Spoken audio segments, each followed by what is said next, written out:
Hi, you're listening to Scribble Talk, a podcast for bid and proposal professionals. My name is Bhaskar Sundram, and with my co-host, Ashley Case. We'll be sitting down with our industry veterans to share their stories, discuss their career, and learn how to make an impact in the industry.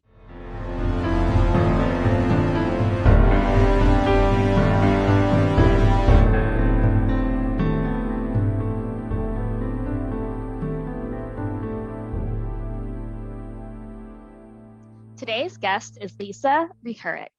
Lisa is the fearless and ridiculously fun founder and CEO of the RFP Successâ Company.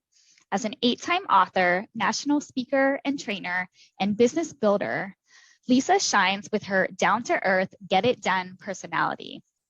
With more than 25 years of RFP knowledge behind her, Lisa knows what it takes to get the yes. Working with both the private and public sectors, Lisa intimately understands both sides of the table from the evaluator perspective as well as the submittal perspective. Her unique vantage point, coupled with her love of strategy, systems, and simplicity, has garnered her clients amazing success.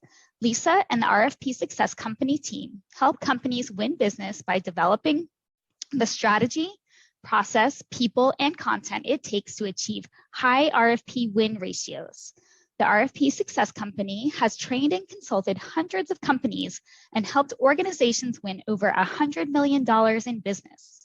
Welcome, Lisa, to Scribble Talk. So great to have you with us. I am so excited to be here, so thanks for having me.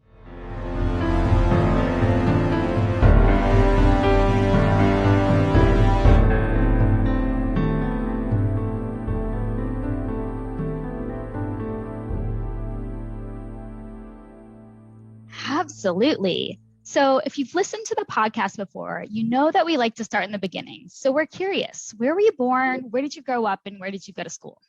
Well, I was born in a town called Douglas, Arizona, it's actually down in the southeastern corner of Arizona, right on the Mexican border. So had a fun childhood growing up on the Mexican border. And that's where I went to high school. I went to high school in Douglas, graduated there, and then oh man, college, I was all over the place. I started, I stopped, I started, I stopped, and then ultimately went to the University of North Texas where I graduated. Was there another exciting. question in there? Now I forget. Nope, you got it all. So curious, Awesome. What did you finally end up studying once you settled in Texas for your I got a degree in hotel restaurant management. Oh, so totally related to proposals. Totally related, yeah, absolutely. Although I will tell you that, we did have to bid, we did have to respond to RFPs in the hotel industry, but boy, are they different than totally different than what we think of now. Yeah. So your first job outside of that degree was in the hotel industry then? Yeah, my first job, my first real job out of college was a manager at a Wendy's fast food place. That was my first claim to fame in my career. Oh, okay. But then you eventually, sounds like, went into the hotel industry. Yep, then I shifted. I got into the hotel industry and I was in sales, and I was a catering manager, which meant that I handled a lot of the weddings and the social events and a lot of the meetings set up and any kind of events. And then that's where I was first introduced to proposals there. And again, they're relatively simplistic. It's like, to give us your availability, room rates, a little bit of narrative around the amenities, but completely different ballgame. Oh, yeah. Yeah, absolutely. So tell us a little bit about your career timeline from there. Yeah, so I probably spent about 5 years in the hospitality industry, and then I decided, very oddly, to go to court reporting school. I mean, honestly, if I sat here and told you all of the different things I've tried, you would be like, what is going on? And then I just happened into a job at a consulting firm. And it was, a woman that I used to work with, husband was hiring somebody as an office manager. And so I took that job while I was going to court reporting school. And I stayed there for a long time. I was there for about 11 years. And that's really where I cut my teeth on proposals. And then after that, I left there and started some businesses with an ex-colleague. And I did that for a few years before ultimately going out on my own and starting my own business. Now it's been a little over 11 years. Wow. So your own business, meaning the RFP Successâ Company? Well, yes and no. Okay. I started, as with everything else that I've already said, I seem to take the long route around things. And I started out just doing some general consulting, which included RFP work, but I was doing a lot of other things. And I had a brand that was called Miss Simplicity. And I was, actually, there's a whole bunch of brands in there, but I'm not going to bore you with it. I definitely went down a journey to try to figure out what I wanted my business to be. Miss Simplicity was the biggest of them, where I was kind of doing productivity, time management type consulting and coaching. And then, but it just wasn't, I wasn't loving it. It wasn't my passion. And people started calling me for RFP help. And I was like, why am I not doing this? And so it wasn't really until 2017 that I rebranded fully to the RFP Successâ Company and owned it as a full business. So it's been a journey. Wow. Well, that's exciting. So it sounds like you've gotten to, dip your toes into a variety of different jobs and roles and sectors. And then ultimately it just kept pulling you to proposals. Yes. And at the time when you're going through all of that, you think that, oh my gosh, I'm so lost and what a mess am I?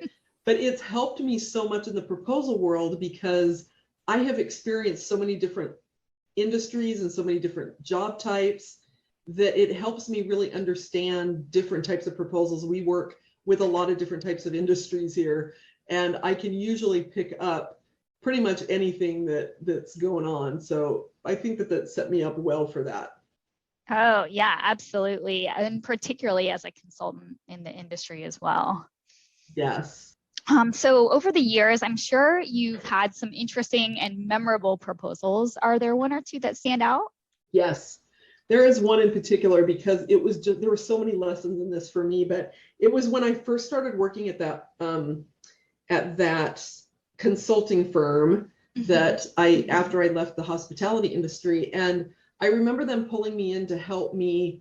Actually, there's two proposals here. The first one was, I remember them asking me, do you have any experience with RFPs? And I was all like, oh yeah, I have great experience. We do them all the time in the hospitality industry. And then here they come and they plop this 200-page RFP on my desk. And I'm like, what is that? So that was my first, that was very memorable because that was my first one. And I was like, wow, I don't even know what this is. And it took me, I probably spent 3 days just reading the RFP and really understanding what I needed to do. But the very specific, most memorable one was they had pulled me in to a different unit, and they said, hey, we need your help with this RFP. And I was still really new. I had probably maybe worked on 2 other RFPs. And there was a pretty big team of very powerful consultants sitting around this table.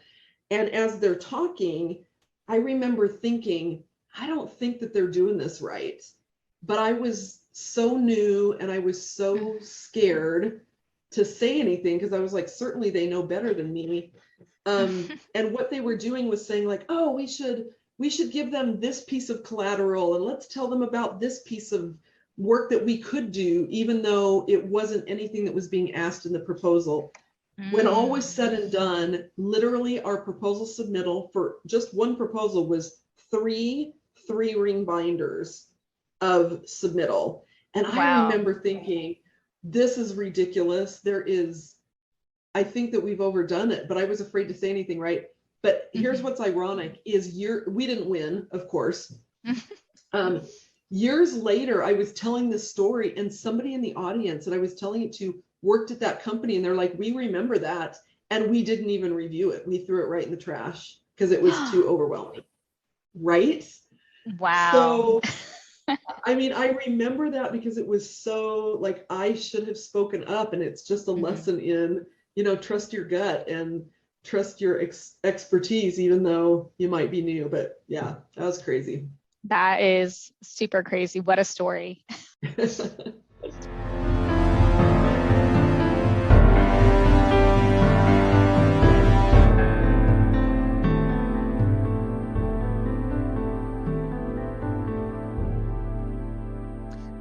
So So Lisa, you also run a podcast, that's correct? I do, yes. It's called the RFP Success Show. And why did you start the RFP Success Show?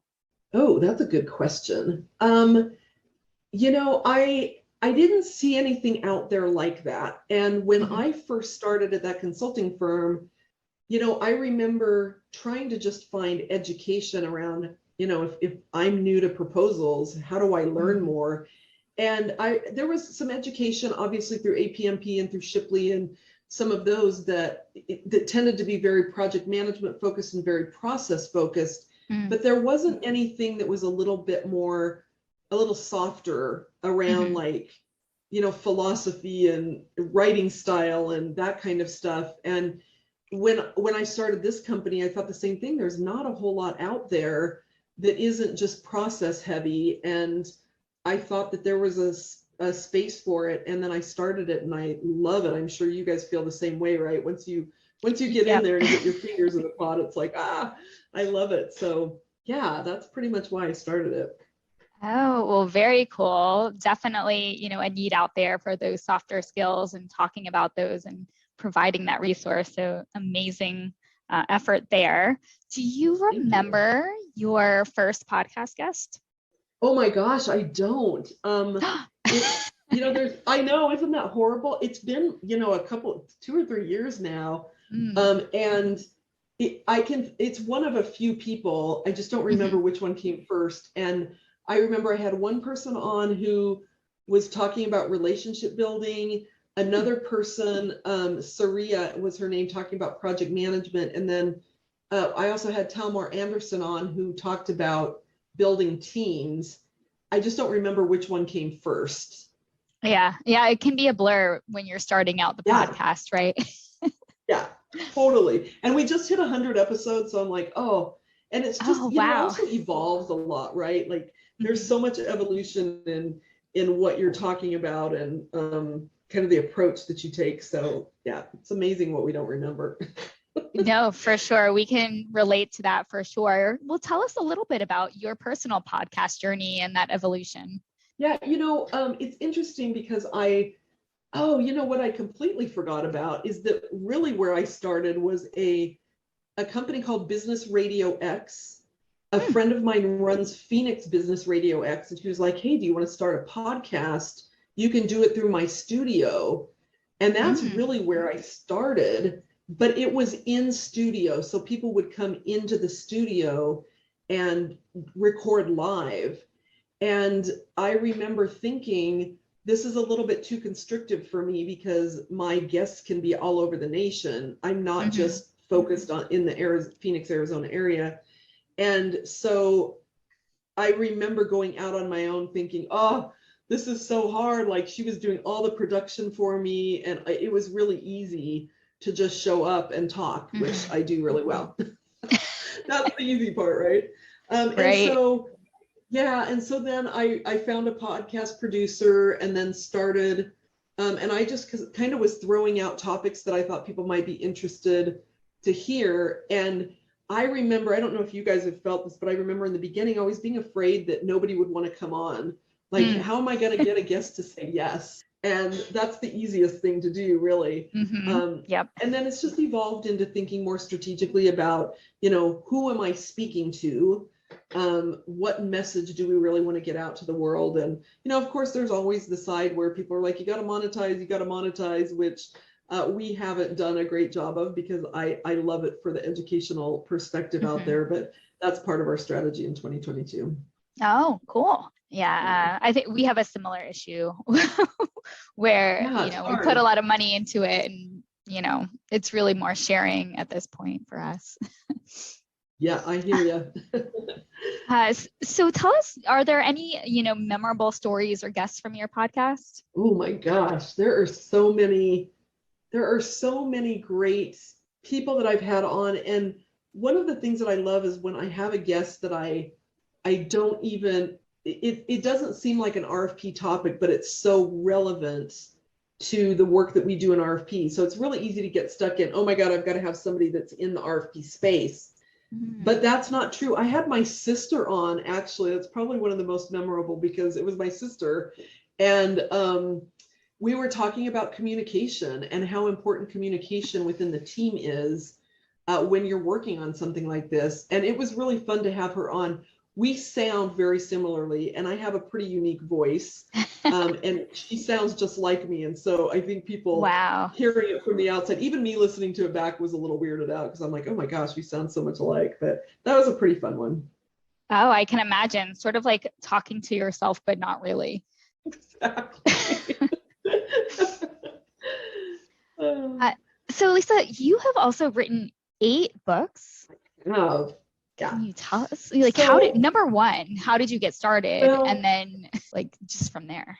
Yeah. So this is a crazy little story actually, is I went to a tea leaf reader in I think it was like the fall of 2012 or 2013. I can't remember, it doesn't matter. But I go to this tea leaf reader, and you got to know me, and I'm a pretty logical thinker. And so this is a little bit out of my comfort zone. I go to this tea leaf reader, and she's like telling me all this stuff. And one of the things she tells me is that you're going to write a book in Q1 of the following year. And I just laughed, and I was like, or she said, you're going to write a book. And I was like, oh, maybe someday. And she said, no, in Q1.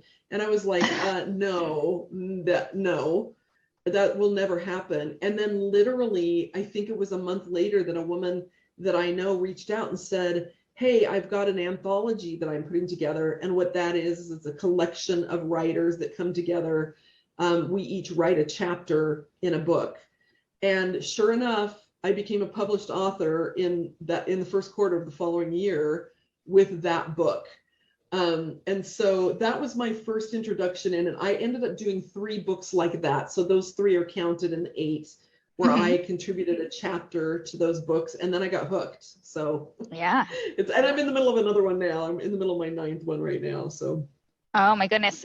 So what are your first one after the chapter contributions? What did you write first on your own? Yeah, so I wrote an ebook, which was 101 ways to win more proposals now. And so it was kind of like a tips book, and that's just an ebook. And then after that, I wrote 2 what are called Martini Mindset, and they're really about, the first one is really about finding your own path, like learning who you are and what you should be doing based on your path, not what everybody else expects of you. And then, so it's kind of like little tips with some exercises. And then the second one is more leadership focused. So the 2 Martini Mindset books. And then I wrote my RFP Success book. And then last year I published Dare to Be Influential. And then this year will be another RFP book. Oh my goodness. How do you find time to write all these books, Lisa? It's all about a process. Like, you got to give yourself a process and a schedule. Last year when I did Dare to Be Influential, I actually hired a writing coach, and that was probably the best thing that I did, because every week he was like, okay, here's your assignment for the week, go do it. And then as you work through that, then put it all together and you have a book. So it's a pretty cool process. Yeah, that sounds super fun. Are you currently working with a writing coach, or just kind of using a similar strategy? I'm trying to use a similar strategy, but of course it's not going as well because there's nobody holding me accountable.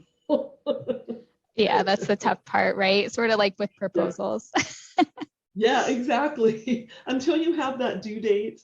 If you've ever tried to work on one before the proposal comes out, like, nobody takes it really seriously until now you have a due date. Now you got to get it done. Yeah, absolutely. So you also do a lot of public speaking, right? I do. I do a fair amount of public speaking, public workshops. I prefer to do more kind of training workshops than I do like motivational keynoting type of speaking, but yeah. Yeah. So do you have any, memorable engagements, whether it's a training or a motivational speech? Most of my memorable ones were when I was really green. So early in my business, I would go out to speak, and oh my gosh, there is actually, so at the same time that I was kind of a couple of years after I started my business actually, but I was starting to get out in the market, starting to get out speaking. I was also fighting a thyroid disorder that was just messy. And if anybody's ever had thyroid issues, it can make you very fatigued. And there is one particular speaking engagement that I actually don't even remember.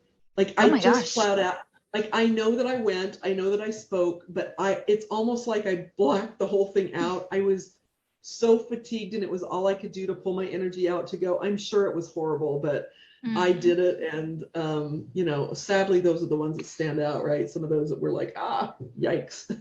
Yeah, no, I can relate for sure. But I'm sure you've learned a lot as you've done more and more. Do you have any advice for those who are, you know, considering stepping out there and leading some workshops or public speaking? Yes. Find your one thing and stick to it. Like I was trying to be so many different things. For whatever reason, I'd be like, okay, here's like 8 topics that I can speak on. And if none of these work, just let me know what you want me to talk on and I'll talk on it. And then what would happen is you get up there and you're a million times more nervous. You don't know your stuff. I mean, somebody could put me on the spot right now and say, talk about, you know, how to make RFPs responses better. And I could literally just talk off the cuff about it. And I wouldn't feel nervous. I would be so in my lane. So don't try to be everything to everybody. Like find your thing that you are great at, that you're passionate about, that you know, and focus on that. Not that you can't expand later, but until you get that experience and you get your sea legs, if you will, that's what's going to prevent you from feeling nervous or feeling like you're going to throw up before you go out on stage or any of that. I've learned that lesson over and over and over, by the way. I seem to not learn it very well. Oh, amazing advice. And we'll definitely have to keep that in mind for those, you know, APMP speakers out there looking to, you know, get their feet wet for the first time. Yep.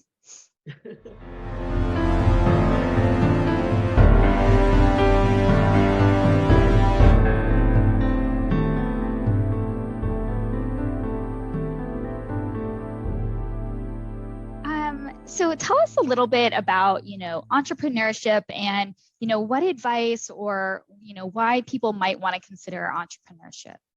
Entrepreneurship is so amazing in so many ways, but I do feel like you're either wired for it or you're not. You know, I love, and when I say love, I have my air quotes up. This is a little sarcasm here. When people say, well, I run my own department at this company, or I'm kind of a one-man show in my department, so it's almost like I own my own business. And I'm like, it really isn't. And I say that with all due respect because I used to think that too. But until you're an entrepreneur where you, like the buck stops with you, you are it. You have to make the decisions. You have to take the risk. You get to reap the rewards. There's not really anybody there to be excited for you necessarily. You got to celebrate by yourself a lot of times. It's really hard, but if you're wired for it, it's good hard. Like all of the hard work that we put in is exciting. It's invigorating, but there's a lot of low times. And if you're not really into it and it's not something that you are just at your core driven by, it can break you. I mean, it's hard. And it's okay if you're not an entrepreneur. Like that's okay too. We just, you have to find your place and what is right for you. And I love entrepreneurship so much. I wish I had known earlier in my life that this is what I was meant to do, but it took me a while. Yeah, no, absolutely. It definitely seems like it requires a very, you know, resilient, sort of tough personality to get through those hurdles and not give up. But also what you said about finding it earlier, I don't know, it sounds like maybe your path was meant to be, and without all the experiences you have, you may not be the entrepreneur that you are today. So it's kind of that. I 100% agree. 100% agree. Like it is easy to say that, right? Like, oh, I wish that I had learned this in my, 20 years before or whatever. But it's true. I would not have been ready for it. I think too about the personal development journey that I've gone on being an entrepreneur that I might not have been ready for. So there's so many things, and it's just divine timing. And I believe everything happens in the way it should happen. So yeah. And so I would say to anybody that thinks that it's the cool place to be, you can't do it just for that. You've got to really have a passion for it. Yeah, great advice for sure. All right, Lisa. Well, it's been amazing hearing about your career and your podcast and your entrepreneurship. But we're going to shift over in a little bit to kind of our rapid fire questions round and get to know you a little bit more personally and some of the things that make you tick. But before we do that, can you tell us 3 things not many people know about you? Oh, I was thinking about this, and I've already told you all of them that I was thinking about. So, oh, is there anything new here? But, obviously I had said that I grew up on the Mexican border, so people that don't know me, that are not close to me, wouldn't necessarily know that. I started out my career as a manager at Wendy's, which I mentioned earlier, but I will say this, that one of my employees put sugar in my gas tank and tried to ruin my car because I fired her, and she was very mad at me, and her sister called to warn me. And so I didn't start my car. And for anybody that doesn't know, if you put sugar in a gas tank, and you start the car, it just ruins your whole, I don't even know, but it ruins a lot of stuff, including your engine. So that's something that not a lot of people know. And wow. So kind of crazy stuff. Amazing. All right. Well, I think now Bhaskar has lots to dig into about, some of your hobbies and interests and some of your other stories that may be as exciting as that one. Okay. Thank you, Ashley.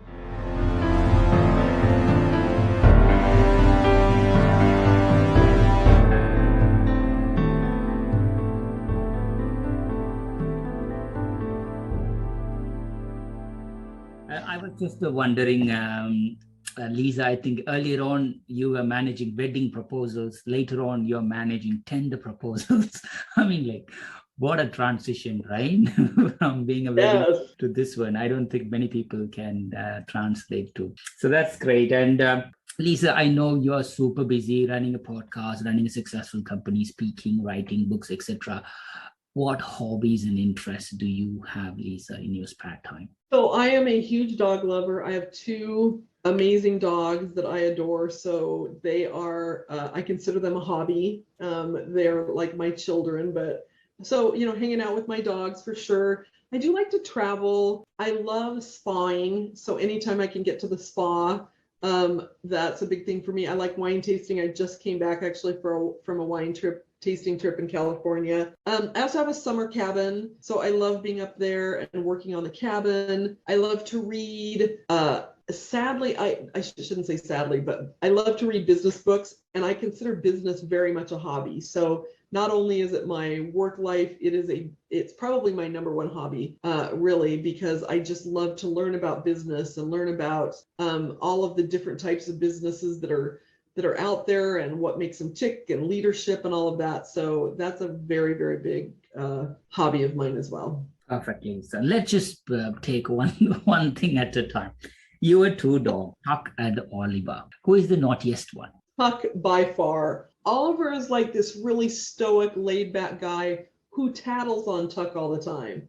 So literally Tuck will be getting in trouble somewhere in the house doing something he shouldn't be doing. And Oliver comes and tells me by pawing at me. So Tuck gets into a lot of trouble. Why the names Tuck and Oliver to the dogs? So Oliver, so I'm a huge martini lover, particularly a dirty martini. And when I was trying to come up with something martini related, like Tito, which is one of my favorite vodkas, and I don't know, we kind of evolved into the olives that come in my favorite martini, and then from there came Oliver. It was a little bit of an evolution, but it was funny because at one point I just said the word Oliver, and he looked up and came over to me, so I was like, oh, that's totally it. He heard that. Tuck, quite frankly, I have absolutely no idea where that came from. His full name is actually Tuckaroo, and I just think that I said it out loud one day, and I was like, okay, that's his name, Tuckaroo. So nothing exciting and sexy about coming up with that name. I mean, thank God I asked you this question. I never thought there is a history behind this. That's beautiful. I mean, again, wine tasting, Lisa, I when people give me drink, I drink. That's it. That's my level of understanding of alcohol. Have you ever drank a wine and then said, nah, this is because normally when people give you the wine, right, you just do whatever the procedures. How to test a wine, Lisa? Yeah, I'm a bit of a wine snob, so it's kind of interesting. I have been a party girl my whole life. And when I went into hotel restaurant management, I got to learn about good wine. And so I became a wine snob pretty early on in my life. And now, frankly, what's funny is like, I was talking about how much I love martinis, and we're talking about wine now. I don't drink very often anymore. And when I do, I want to drink good wine. And I will tell you that, yes, often people will give me wine that I don't like. And it's either because I don't love the wine or also because it's served at the wrong temperature. And I'm a total temperature snob, not necessarily meaning to be. It's just, it has to be at the right temperature. So yes, absolutely. There's a lot of wine that I don't like. Got it. And is there any favorite type of wine that you like? The white wine, red wine, rosé, or from a particular region? How does the whole thing? Yeah, I love reds. I'm not a big white drinker. I love big, bold reds. I like dry, spicy reds. So I like California wines, and I like old vine zins a lot. Like Turley is one of my favorite wineries because they have a lot of spicy zins. Zinfandels, and I really love California wines. I like Italian wines. They tend to be a little bit smoother, not quite as full-bodied, but I like really smooth tannin forward acidic wines. I just don't like very sweet or what they call jammy wines. Got it. I think any of your clients or anyone who is listening to this, guys, please do pick Lisa's brains on wine. Thank you.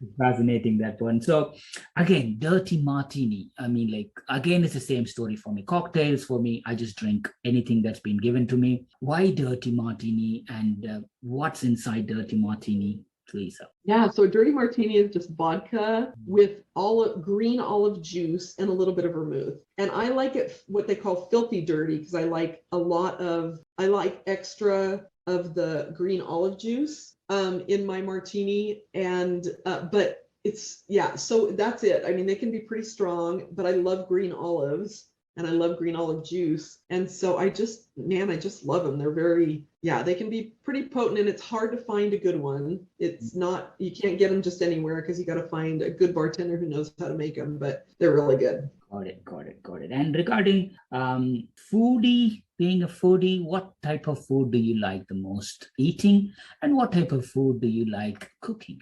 Well, eating, there's not much probably that I don't like, which is not true. I'm not a big meat eater, but I grew up on the Mexican border, as I mentioned, so I love Mexican food.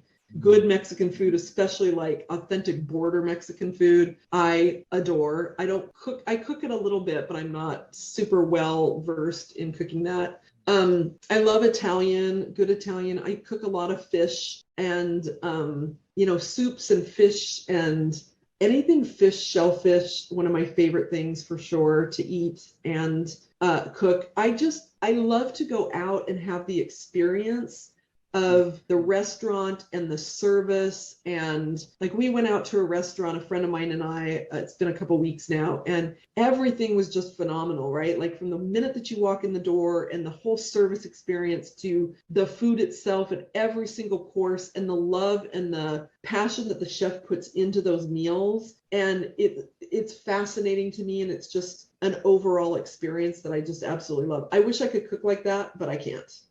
That's why I like to go out. You explained it. That is, you still have the hospitality touch, Lisa. I have to tell you. Yes. Again, it's amazing. So, if Ashley and we visit your place, what will be your signature dish that you might serve us? Oh, interesting. So a signature dish that I would cook for you, or that I would take you out to? Maybe both options are good for us. Whatever. I would probably cook carne asada because that I do really well, and there's a lot of fun in that and some really great side dishes. And then as far as going out, it would depend on, like, there's a really great Mexican restaurant that I like to take people to if they like Mexican and they're open to kind of a more casual place. If they want to go somewhere a little bit nicer, then I'd probably take them to one of the restaurants here that serves some kind of a seafood or Italian. Got it. I will check when is the next flight to Arizona. You got it. I'm ready and willing. Oh, perfect, perfect. Thank you. Thank you, Lisa. And also reading leadership books, for example. I mean, like, yeah, it's amazing how you have that, you know, earn to learn more and apply more, etc. Any favorite leadership books that you recommend listeners to read? It's always such an interesting question for me because I have so many books that I love, and so I have a hard time always remembering some from the past. But one that I'm reading right now, which I love, love, love. It's really simple. It's Gary Vaynerchuk's newest book called 12 and a half. And it's kind of a simplistic book. But it's really great reminders of some of like the emotional intelligence that we need as leaders and how to like what that looks like, and then how we need to make sure that we develop those skills, even when there are weaknesses, right? Because we can't all be great at all of them. So that's one that I'm reading right now. Another one that I really loved, but I don't know that everybody would love this. It's called That'll Never Work. And it's a book about the Netflix story and how it kind of came to be. And it was fascinating just to read through how they came to the idea and all of the different iterations. Sometimes we see these companies pop up and we think, well, Netflix is great. Like somebody came up with this idea and bam, they built a company around it. But it really wasn't that straightforward, right? They took all these twists and turns before they got there. And then the biggest leadership lesson out of that book for me was that Reed Hastings, who is the CEO of Netflix now, had to basically fire, if you will, his friend and partner in this, who was the CEO at the time. And he basically went to him and said, look, I think you're doing a disservice to the company, and I think we need to basically swap roles.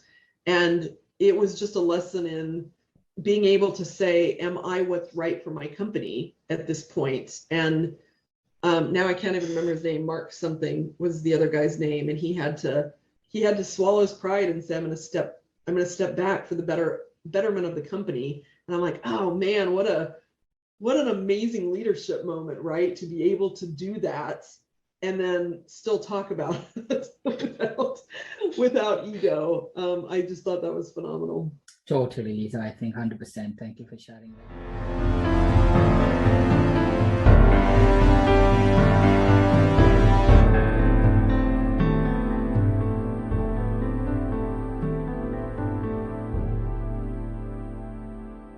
Lisa, let's officially enter what we call rapid random fire question round, or in honor of Howard Nutt, who's actually from Arizona, we call it the Nutters round.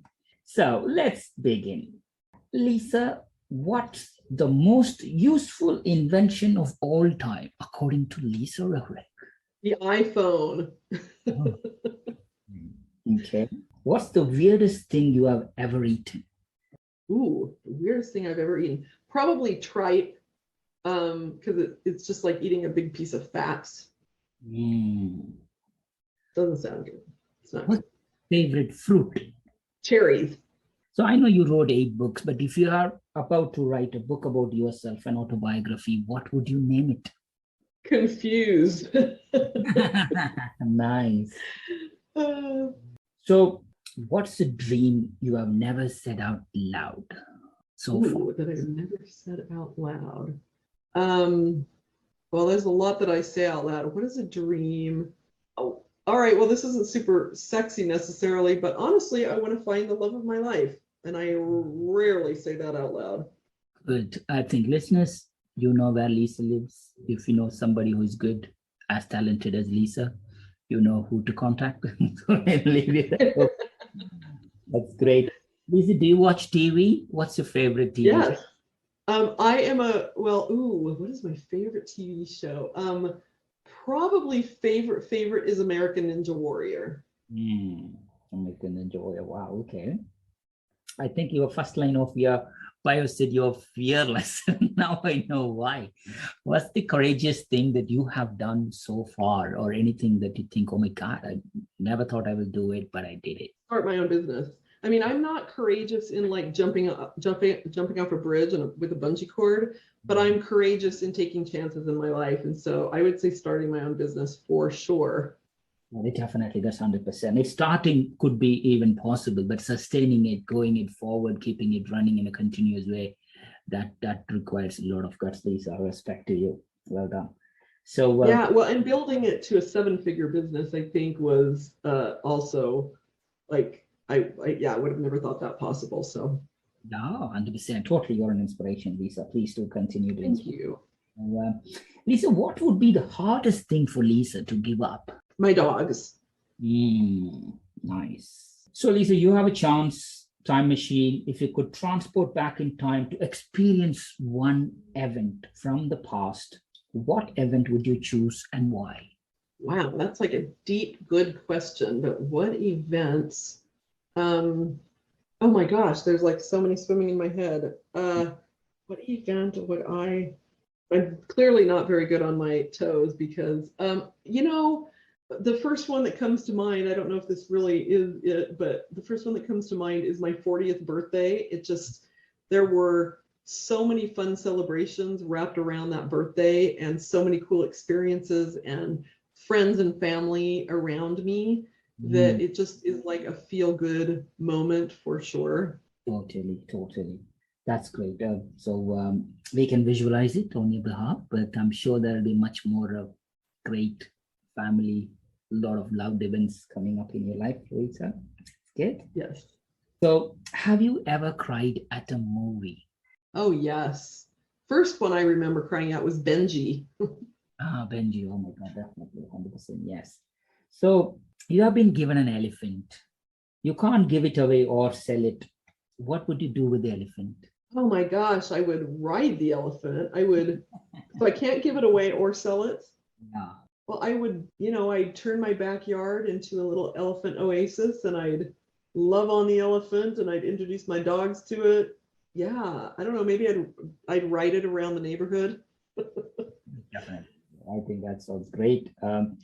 So what's something that you have that's of sentimental value to you?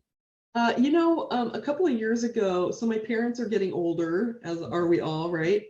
And a couple of years ago, I had their hands cast in, plaster, because their hands are just something that I always like. It's like they symbol hard work and the work ethic and what my parents passed down to me. And their hands are very memorable to me. So I had them kind of cross their hands over and then we dipped it in plaster and I have that on a shelf. And that's probably one of my most prized things, physical, materialistic things.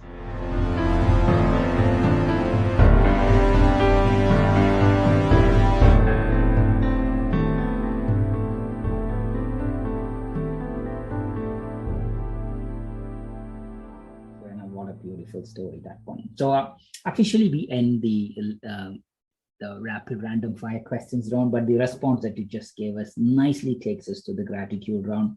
So who are the people who have been the most influential in your life and career? There are so many. My parents, for sure. My parents, my sister, my family in general, they, my family does not come from an entrepreneurial background. And so, when I went to start my own business, they were like, what? Where did that come from? And it freaked them all out. But they've just always been huge supports for me. And they gave me amazing work ethic and just my values at my core of who I am. For sure them, but there's also been so many along the way, right, that have been influential, not necessarily always good. There's been plenty of negative people in my life that have influenced the way that I choose to move forward because I don't want to be like, we won't call them out on this show though. Sure. What an amazing response. There's so much we could learn both from good people and the people, toxic people, let's put that way, how not to be. Yes. And you nailed it. One of the unique responses we have. Well done, Lisa. So what's one personal trait you like the most about yourself? I would say my ability to always learn how to be better. So not just, because we can, somebody can say something about me and it can hurt, but I can choose to take that. I just had this situation not too long ago where, I can choose to get defensive and my ego pops up, which, that's my natural response. And then my ability to kind of walk away from that and go, okay, which pieces of this do I need to unpack and get better at? And that's not always easy to do. And I think that I do that well as I've gotten older, and I like that about myself. Definitely continue to enhance the personal trait of yourself. So I know we all, we wish we removed this question, but it's been 2 years now. What have you observed lately that reminded you in this COVID environment that people are kind? The Betty White challenge. You know, that challenge raised $12.7 million that they were able to count. It probably raised more than that. And it just was one of those things that I think people rallied around that so quickly and with such conviction. And Betty White herself, right? What a kind person she was. So I think that was a big reminder. Nice. So what is that one common myth in the proposal industry that you would like to debunk? One common myth, that RFPs are hard. Nice. Total, short and sweet. So a successful entrepreneur, podcast host, speaker, author, dog lover, traveler, wine taster. There is so much in your life, Lisa. So what advice, I know you've given a lot of advices, but what one final thing that you say, guys, do this, or please do keep this in mind?